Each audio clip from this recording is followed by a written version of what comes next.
สภาหองท่านปริญญาเอกสุขสวรรค์วิไลวงศ์เป็นประธานคณะกรรมการปกครองแขวงจำปาสักสนับสนุนโดยน้ำดื่มหัวเสือสภาประชาชนแขวงจำปาสักหับห้องเอาการเสนอแต่งตั้ง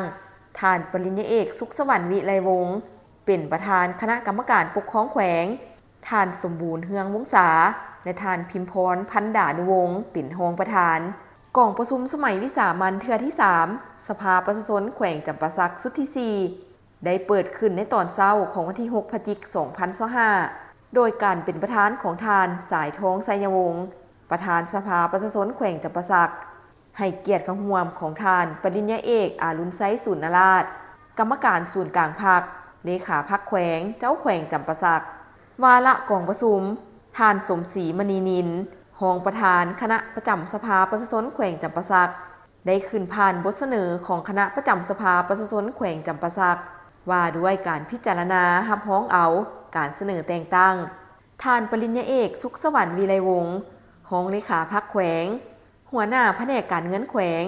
เป็นประธานคณะกรรมการปกครองแขวงบรรดาทานสมาชิกสภาประชาชนแขวงได้พร้อมกันยกสูงความรับผิดชอบการเมืองของตนในการค้นคว้าประกอบคำเห็นและลงคะแนนเสียงรับร้องเอาการแต่งตั้งท่านปริญญาเอกสุขสวรรค์วิไลวงศ์เป็นประธานคณะกรรมการปกครองแขวงจำปาสักด้วยผลคะแนนเห็นดี34คะแนนจากจำนวนสมาชิกสภาประชาชนแขวงเข้าร่วมกองประชุมทั้งหมด35ท่านเท่ากับ 97.14 ส่วนห้อยโอกาสนี้ท่านปริญญาเอกสุขสวรรค์วิไลวงศ์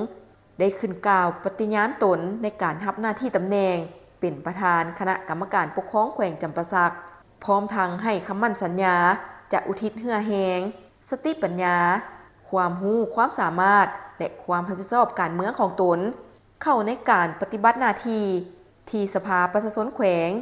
ก็คือประชาชนบรรดาเผ่าชาวแขวงจำปาสักมอบหมายให้มีผลสำเร็จสูงสุดกองประชุมยังได้พิจารณารับร้องเอาการแต่งตั้งรองประธานคณะกรรมการปกครองแขวงจำปาสัก2ท่านคือท่านสมบูรณ์เฮืองวงศาเป็นรองประธานคณะกรรมการปกครองแขวงจำปาสักนำพาชี้นำของเขตวัฒนธรรมสังคมและการปกครองและท่านพิมพรพันดานุวงศ์เป็นรองประธานคณะกรรมการปกครองแขวงจำปาสักนำพาชี้นำของเขตเศรษฐกิจนอกนั้นยังได้พิจารณารับร้องเอาการแต่งตั้งกรรมการคณะกรรมการปกครองแขวงเป็นหัวหน้าแผนกและองค์การรัฐเทียบเท่าแผนกการขั้นแขวงจำนวน15ท่าน